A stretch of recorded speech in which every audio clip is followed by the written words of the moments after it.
So, what was her grand plan? How exactly was she going to pull it off? How did that even start? She wanted someone to take her out. Oh, yeah, meet Joseph Lopez, a 22-year-old pizza delivery driver who suddenly became the prime suspect in a chilling homicide investigation. He told police, "I just didn't know what to do with myself. Okay, eventually, I couldn't let it mess with my head anymore. So I decided to just block the whole thing out." Did you say she held the gun like this? How? She just sat down, held it right like this, and fired. Joseph actively paints the entire tragic scene as a desperate, self-destructive act that the victim carried out on herself. But the autopsy results pointed to something completely different. The medical examiner proved she didn't shoot herself. Okay, we know that much. Now, detectives are about to expose every single lie this guy desperately tried to bury. Did she actually hand you the gun while you two were kneeling down? Just let it out. Man, you need to get this off your chest. He sobbed the entire time. Absolutely. It all started on December 13th, 2017.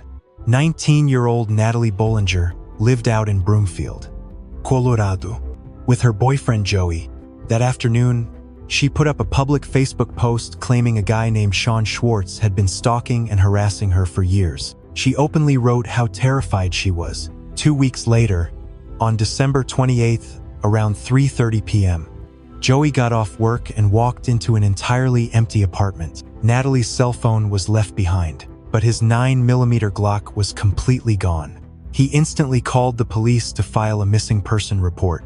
The very next day, December 29th, someone stumbled across her body in the woods along a dirt trail near McIntosh Dairy Farm off Riverdale Road in Adams County, just north of Denver. The medical examiner confirmed she died from a single gunshot straight to the head.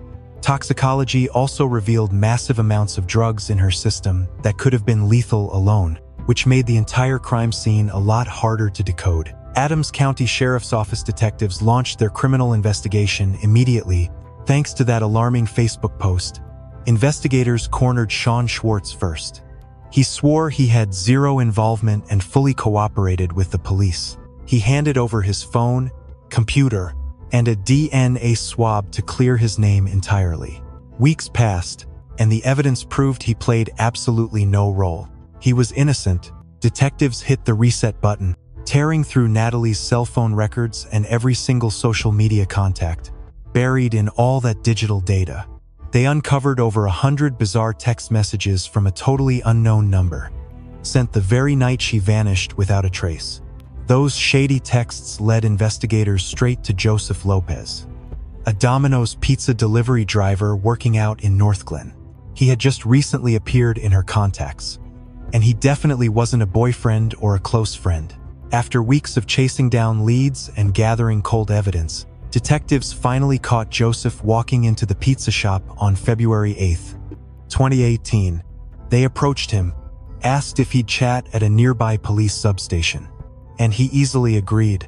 He actually told them right on the spot that he was pretty sure he knew why they were there. And that is how Joseph Lopez landed in the hot seat. As usual, we will break down the final court verdict for Joseph at the end of this video. Before we kick things off, Joseph, I got to say, man, thanks for showing up today. All right, like I said when we first pulled you aside, we are literally just working our way down a long list of names here. Brother, you know what I'm saying. And unfortunately for you, your number popped up. So that is why we needed to bring you in for a chat, but you are sitting here entirely on your own free will, right? I never forced you or threatened you to come down to the station. Did I? No. All right, and you know you can literally walk out that door anytime, right? Yes. But we really do appreciate you sitting down to help us square this whole mess away.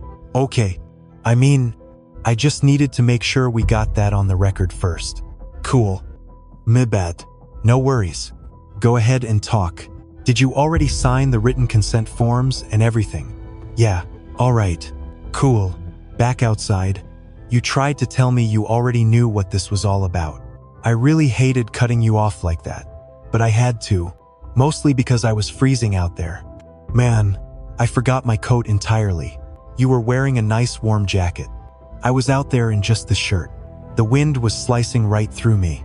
Dude, you know how it gets. And secondly, we really needed to talk inside a much more controlled environment. The cameras are rolling in here.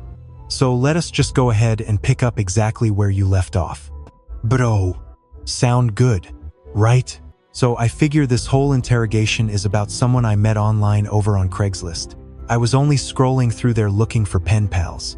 And who exactly was that, honestly? I do not know her name. I never asked. But the thing that actually caught my eye about her post was just really weird. In that section, folks usually just want someone to chat with. But her ad was entirely different. She was asking for someone to help her with her own suicide. And honestly, that stood out to me right away. You do not see that every day on a Craigslist forum, especially in that specific section. So I reached out. She held back a lot of details while we were chatting over the phone. Barely gave me anything. Yeah, but my main thought right then was just, look, I battled depression too.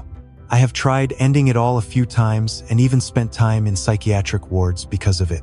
Wow, thankfully, I have moved past that darkness. My immediate instinct was that I genuinely needed to save this girl.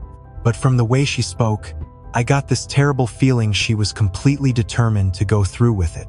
It terrified me. If I failed to step in and save someone, the whole situation would take a very dark turn. How did you two actually communicate on the platform? Was it text messages or emails back and forth? Well, it usually begins with an email message, and then later you swap phone numbers with the person. If you feel comfortable enough. Right. So I handed over my cell number. She sent a text, and we kept talking. Eventually, I managed to convince her to meet up with me in person. I drove right over to her place, picked her up, and we went out cruising around. While we drove, I just wanted to figure out what was happening. I needed to understand her life, the heavy depression, and the reason she was so eager to, do that to herself. Because I have been there too. I lived on the streets and survived psych wards twice. That is a horrible path I do not want anyone else walking down. Pretty dark stuff. It genuinely breaks my heart today, especially being a dad. Knowing someone could feel that hopeless, it just crushes me. Anyway, she opened up about her boyfriend betraying her completely. He apparently stole a ton of cash right out of a family member's bank account. Worse than that, he ended up giving her either AIDS or HIV. You two bonded pretty fast. Yeah.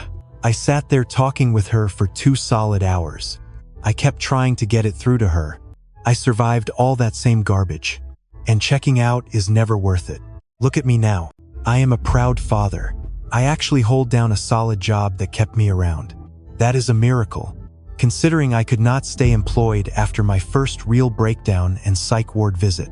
So after all of that, she nodded along. But I honestly doubt any of my advice actually sank in or changed her mind. Yeah. Then she randomly asked me to drop her off. I looked at her and asked where we were going. And that is genuinely the very last time I ever saw her. I really tried to keep talking sense into her. I ended up dropping her off over at a local gas station right near her house. We texted back and forth a little bit, and she replied for maybe a short while after the drop-off. But right after that exchange, she just went completely dark and stopped replying altogether. That silence panicked me, since I could not reach her at all. Shortly after that, I started freaking out about what might unfold next. So I just deleted my email account. I refused to be tied to whatever terrible thing happened. Joseph kicks off this interrogation with a heroic tale.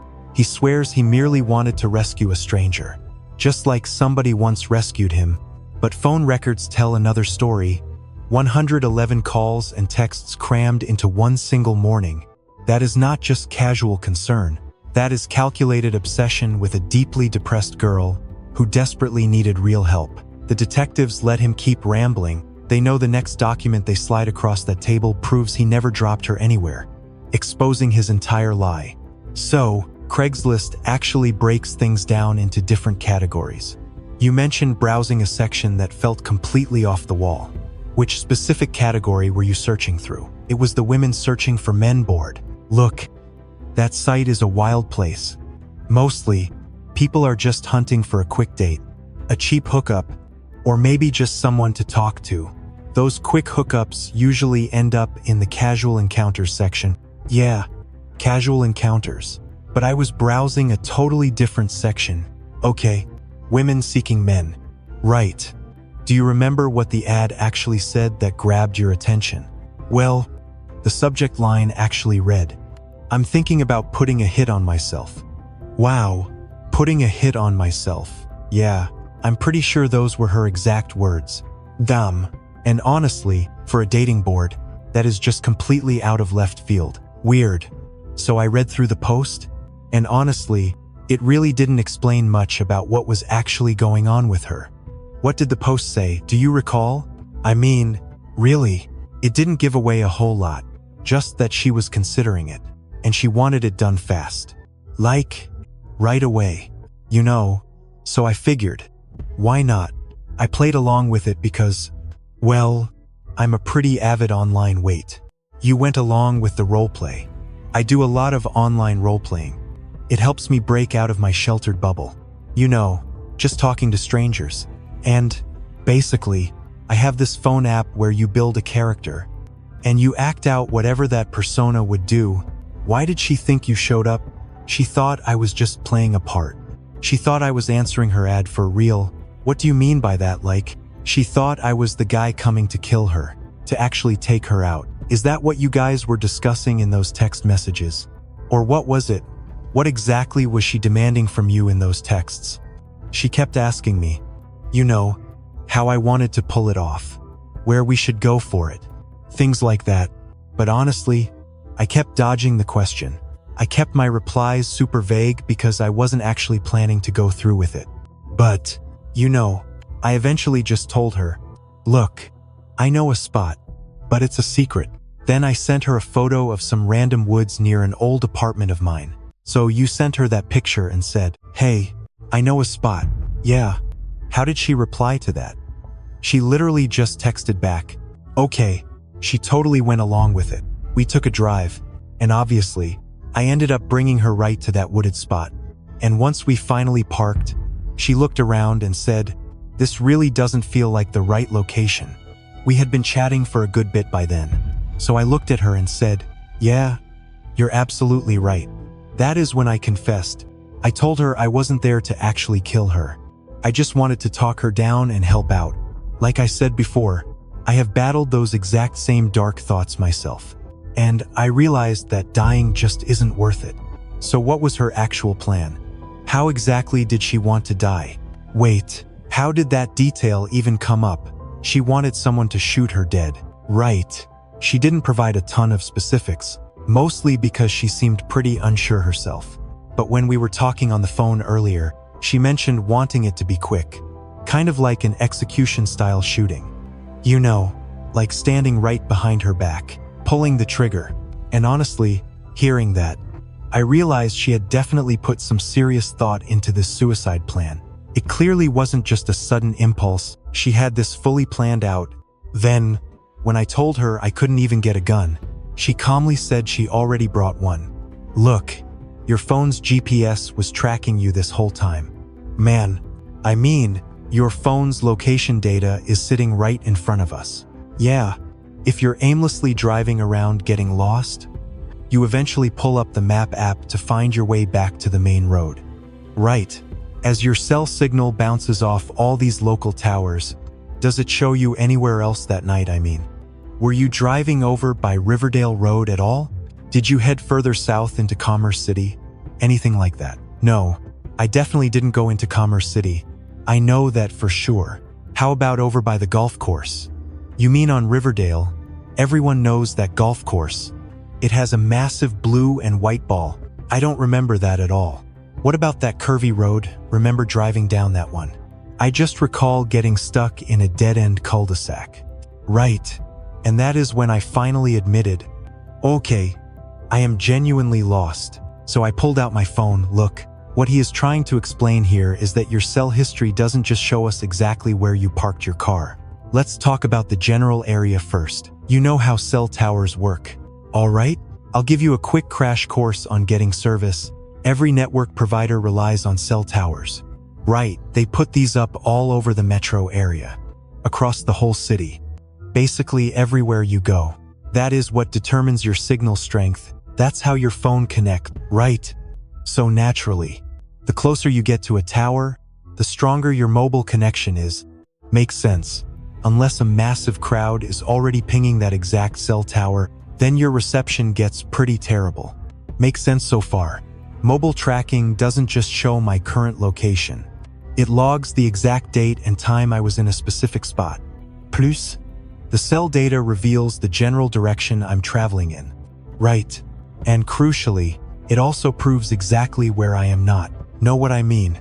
So if I claim I was up here on Friday at noon, but you check the GPS data for that exact time, it might show me way down there instead. All right. So you kept your phone on you that entire time. Right. Nobody else ever borrowed your device? Just you alone. Only you. Got it. Look, we've completely mapped out what my partner is holding right over there. He'll show you. This shows exactly where your phone was sitting. Your precise location on that specific day. All right. So right here is the Wadsworth Turnpike. Here is Wadsworth. Is this the exact spot you picked her up? Right near the Boulder Turnpike and Wadsworth. There is like 120th, 28th, or Midway, whatever they call it, running right through here. Exactly. You exit the highway. This right here is Jeffco Airport, or Rocky Mountain Airport, where they host all those big air shows. Does that map look about right? There used to be a Target right there, surrounded by a few strip malls, some banks, and other shops taking up that whole block. Right. And this entire plaza sits just off of Wadsworth. Does that look familiar? This is exactly where your phone was pinging, where you sent those text messages. Digital tracking maps simply do not lie. His phone pinged right at 116th and Riverdale Road on December 28th. That's the exact rural spot where Natalie's body turned up the very next day. Joseph claimed multiple times he just dropped her near her apartment and never went anywhere close to that crime scene. Watch closely as he starts stumbling. His memory gets suddenly fuzzy, insisting he just got lost while sticking to main roads. He is already rewriting his story on the fly. And the detectives haven't even brought up the autopsy yet. That's exactly what we're getting at. The location data shows almost everywhere you actually went. You both drove around for a while. But the tracking also shows you all over this specific area. Man, look at these arrows showing us the exact route you took and everything. It proves you drove straight to 116th and Riverdale. Do you remember driving up there at all? Maybe when you guys got lost up in that rural farming area. Yeah, there's a small dirt road branching off from it, heading way back toward that old abandoned dairy farm. I don't recall a dirt path. Maybe gravel. No. You really never saw that. Not the route you ended up taking. No, definitely not. But I do know he just followed my GPS device when we got turned around. All right. Sûr. I mean, if we really went that way, it's just because the GPS told me to. Well, the system also logs the exact times you were parked there, and obviously the date, which wasn't January. It was back in December. Right. December 28th, to be perfectly exact. Look, that is the exact day she went missing. All right, now I'm just going to tell you this straight. Based on what you've shared so far, we completely understand that she was definitely there. She was found right at 116th and Riverdale, and it matches exactly what you said. All right, but we are starting to think this could be an assisted tragedy. I know. Yeah. You've been incredibly honest with us up to this point, but I think you're leaving a few critical details out. Man. Okay, I am asking you right now to just come forward. Man, just get this massive weight off your chest today. Seriously, get it all out. Tell the whole truth right now. Buddy, okay, we're not sitting here trying to jam you up. We just want to figure out what actually happened to Natalie. Makes sense, and honestly, I think you already know. Alright, so I am begging you to just let it all out right now. I genuinely think it was assisted. And I get that. She was crying out. You go to pick her up. She already has the weapon. You didn't bring one. Because you are no killer. You're not a monster. You are not some psychopath. You were just there to help her. Look, at some point tonight, this entire situation went completely off the rails. Man, we really need you to walk us through exactly what went down. Got it. Let's hear it. You're lying to me. Man, I spent hours desperately trying to talk her down. I know you tried. Yeah, we know you did your best. Eventually, she just lost her patience. She practically yelled at me to pull over right there. Then what happened? She pulled the trigger on herself. I panicked. Total shock. So I bolted from that scene as fast as humanly possible. Right. So obviously we need to sit down and discuss how this actual timeline really played out. I appreciate the honesty. Let's keep that momentum going. No more games from this point forward. Understood. Good. Now, sort the facts from the fiction here. Let's start with that. We cruised around for a while. She was hunting for the right spot to finally end things. For me to be the one to do it. But honestly, I firmly refused to pull that trigger. That is exactly when she started getting insanely mad at me. Eventually, we rolled up to this quiet, totally deserted stretch of road. A dirt path. Tears filled Joseph's eyes as he broke down and lied again. He admitted parking the car out on that remote dirt trail, but he still clung to his fake narrative, claiming she snatched the pistol and took her own life while he watched. Just hours prior, he swore he never even saw a gun. That lie crumbled. Now, police are ready to drop the forensic autopsy evidence. The science proves her hands never touched that trigger. Joseph was the one who murdered Natalia. They purposely hid the autopsy findings, letting him invent increasingly crazy lies while sitting under the heat. The intense pressure made every excuse sloppier, until undeniable forensic proof forced him to face the brutal homicide. She ordered me to stop driving. Wait, you were still behind the wheel. You drove entirely down there. All right, continue from that exact moment. And do not skip a single detail. Got it, proceed. We just sat parked in the front seat for a little while, maybe a couple of minutes in silence. Then she stepped outside. Right after we spent some time bickering back and forth, arguing about what, just telling her she didn't need to do this, that she had other real options. She just looked at me and said I couldn't possibly understand her pain. She said, "You've survived your own dark times, but my current situation is a completely different beast." So she just abruptly steps out of my passenger seat. She shuts the heavy door. I quickly follow her out and try pleading with her again, but she was already standing near that tree. She reached for her gun, from where exactly it was stashed in her purse. You already knew she had it, right? Okay. Right then, I was terrified she might actually shoot me first before ending her own life. So what happened next? I crept up as close as I physically could, trying my hardest to stay completely calm, begging her not to do anything rash. And she kneels right into the dirt, leaning her back against the bark, and just pulls the trigger.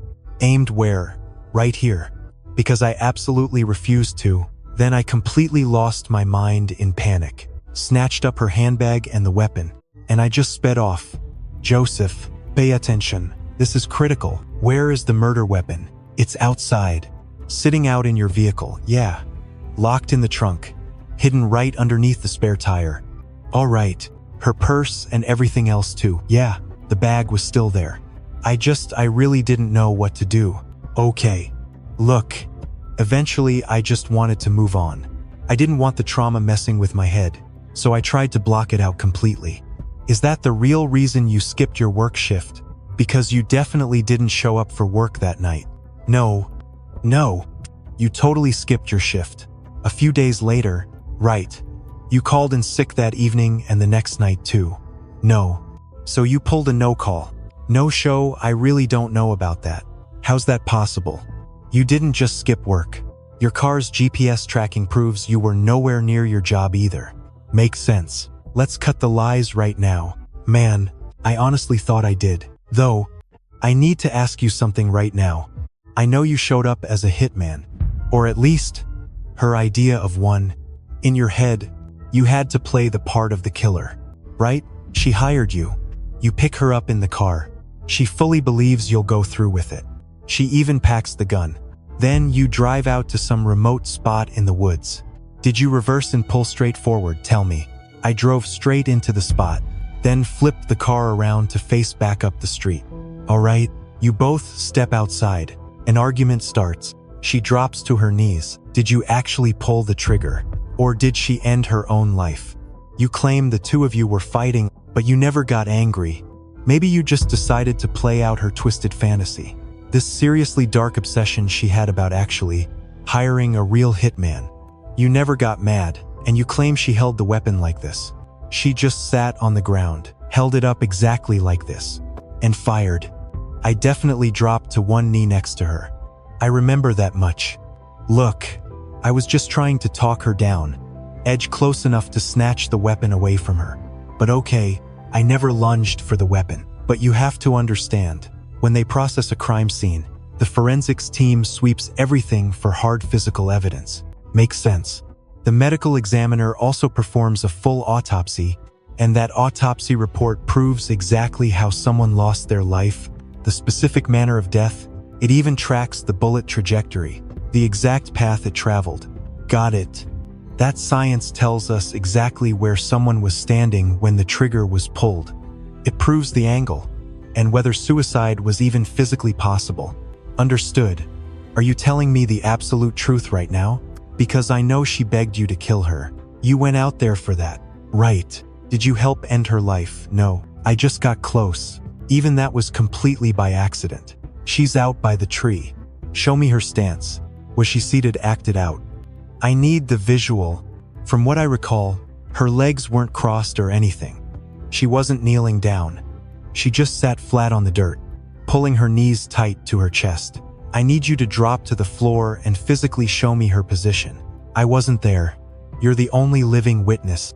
Okay, so she's sitting like this. My knees don't bend great, but she stayed curled up just like this while I tried reasoning with her. And what was she saying? I honestly don't know. Just incredibly quiet. She kept muttering, I don't understand. Over and over.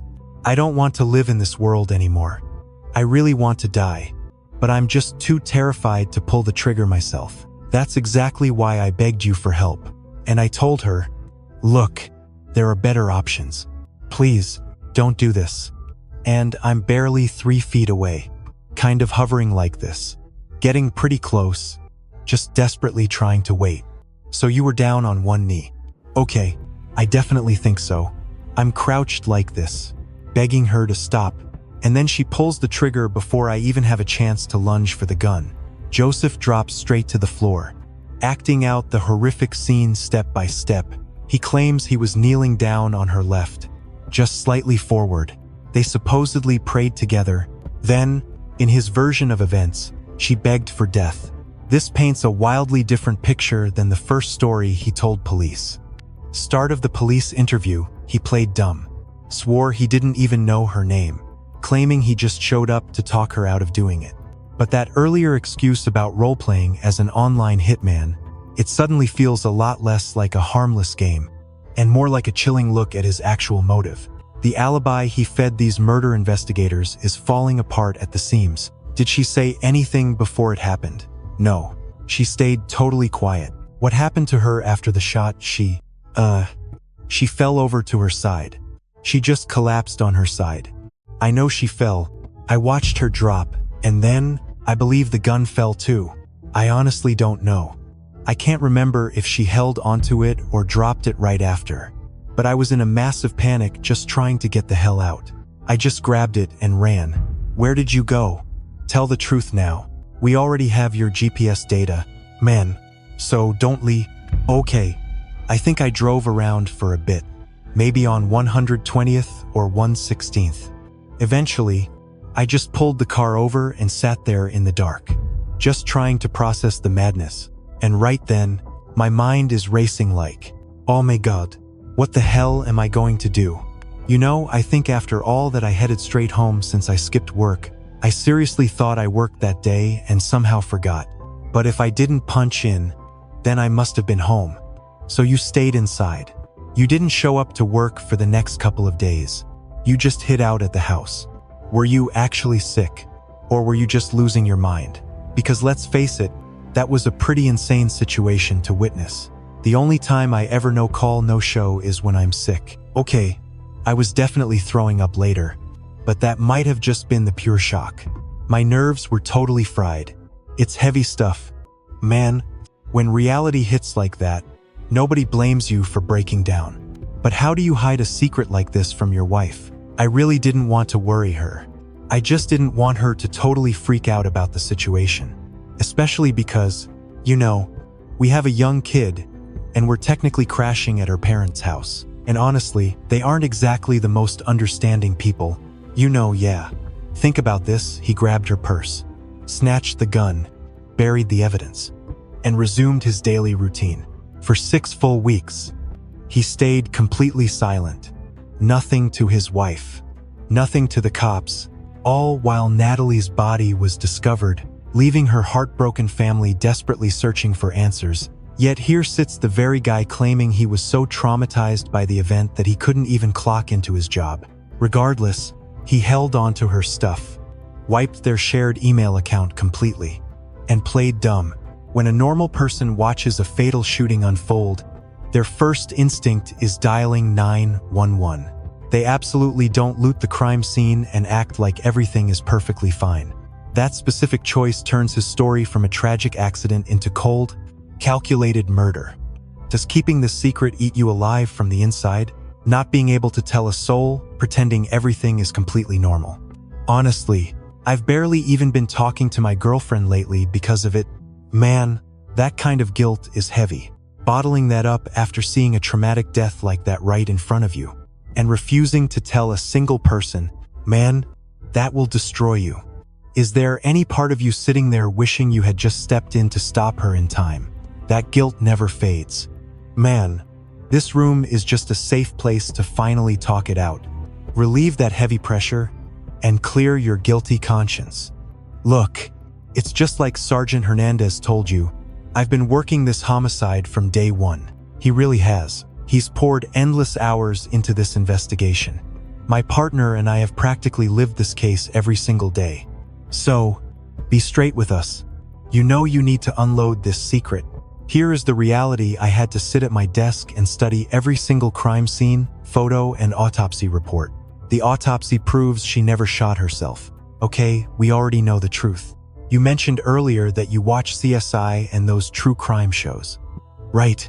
Then physical evidence never lies. Forensics tell us exactly where the weapon was held, the exact distance, everything.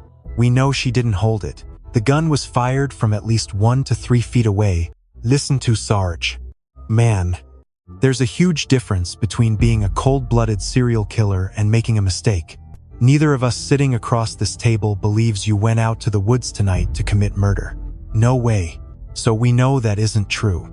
But we also know she didn't pull the trigger herself. The forensic evidence proves it. I can't just misinterpret that. Nobody can. We have medical examiners and scientists confirming exactly how this crime scene played out. Exactly. We know for a fact she didn't shoot herself. Did she hand you the weapon? While you two were kneeling down, just let it out. Man, you need to get this heavy burden off your chest. Let it out. Just tell us. Did she actually beg you to do it? What were her exact words? Man, she was literally begging you to pull the trigger. So you're kneeling. We already know she's on her knees, just like she told you to be. We understand exactly how ballistics and bullet trajectories work. So at that exact moment, you just decided to do it. I really couldn't do it the exact way she asked me. I couldn't be that cold-blooded to her. Right. You were building a connection. She had her eyes wide open, staring right at you. Is that why you chose to face her when it happened? You shot her right from the front, didn't you? I honestly just couldn't imagine the dark places she had been going through. I've survived similar trauma, but nothing ever that dark and hopeless. Right, yeah. I get it. Man, like I said before, my partner and I spoke directly with her family. We learned her whole backstory. This young girl was battling some serious demons. She lived a really chaotic life. Honestly, I can't even begin to picture the sheer agony she was feeling. You name the trauma, she either lived through it or survived it in some twisted way. That's exactly what I'm saying to you. Man, and the guy sobbed through the entire interrogation tape. Absolutely. There was only a single gunshot fired. Right after that, you grabbed her purse. I just panicked. I completely freaked out and bolted from the scene. Sure. She originally wanted you to shoot her from behind. Right? Real execution style. I'm not as familiar with the case as he is. He knows Natalie's story. Let's roleplay. I am here. You are you. And name of us Natalie. So Natalie is crouched down like this. She was sitting on the ground. Right. Okay, what about you? How did you decide to do it? From which angle? On her left side or her right? I stood on her left. All right. If you play yourself, I'll play the victim. Just be you. Okay. This is where we need every single detail. Man, we already know the large tree is right here if that helps your memory. So, should I be sitting right up against the tree? Perfect. Okay, and here's the chair. That's exactly where you were standing. What was the final conversation right before it happened? Did you say anything? Did you guys say a prayer together? What was going through your head? We prayed. Who did you pray to? I grew up Catholic and Lutheran. All right? I'm just sitting there silently praying. Just really hoping. Hoping she finds peace in the next life. And what is she doing? Just completely silent. Did she have her eyes squeezed shut? All right. You claim you were actually praying right then. Yeah. Okay. So you finish your prayer. What happens next? And then, well, I asked her one last time. Are you completely sure about doing this? I was still crying. All right. Just sobbing. Okay. You finally did it. I was either bawling or just had heavy tears streaming down my face. Okay. I had to ask her again. Are you totally sure?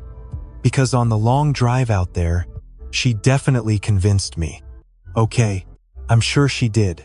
She was incredibly convincing. Right? Okay. Keep going. And then she begged me. Yes. Please just end all of this awful pain I'm feeling. Okay. So, I squeezed my eyes shut and pulled the trigger. Joseph claims he closed his eyes because he couldn't stand watching. That specific detail is completely chilling. The suspect spent the whole interview acting like a sympathetic savior, but now admits he simply looked away while committing cold-blooded murder. Every time he invents a new story detail to sound reluctant, the forensic evidence proves otherwise. The fake prayer, the kneeling stance, the closed eyes. Picture this. These aren't the actions of someone fighting to stop a tragedy. They are the moves of a killer deciding to finish the job. Close your eyes for a second. Was your arm bent like this? Or did you hold it straight out? Did you use 2 hands or just 1?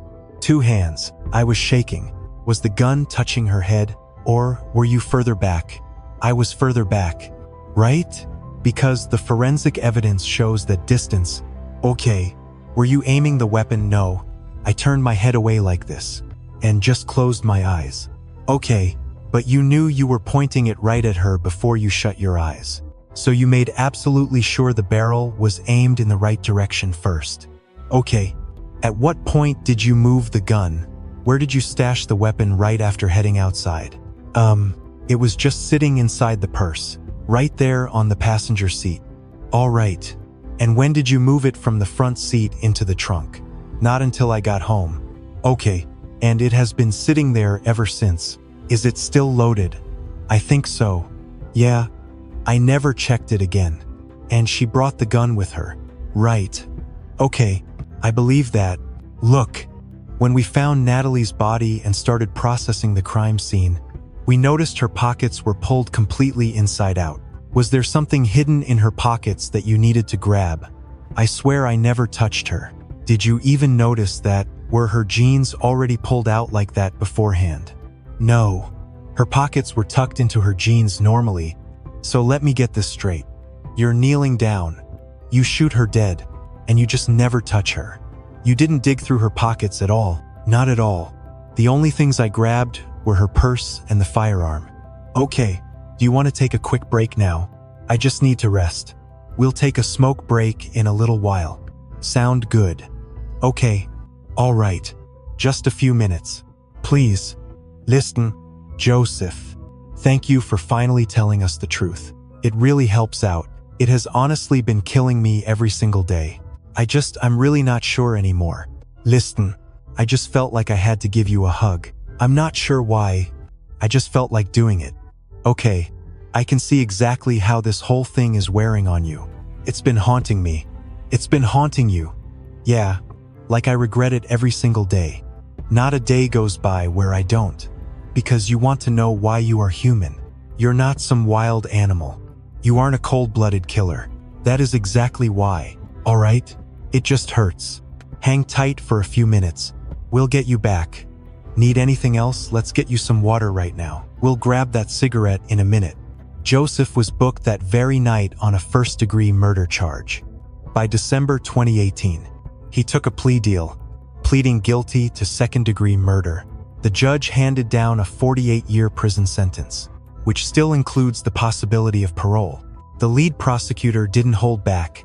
He said Joseph didn't act like a bystander offering help, he reacted exactly like a predator. At the sentencing, Natalie's heartbroken father, Tit Bollinger, stood up in court and said the plea bargain felt like spit in his family's face. Looking dead at Joseph, he said, "You took absolute advantage of my daughter. She was completely vulnerable and drugged. You planned this out. You brutally shot and murdered my baby." So all those puzzle pieces, the text messages, the Craigslist ad detectives dug up, the GPS tracking data, the autopsy report, and a massive criminal investigation that initially targeted the wrong suspect. It all led to one final verdict.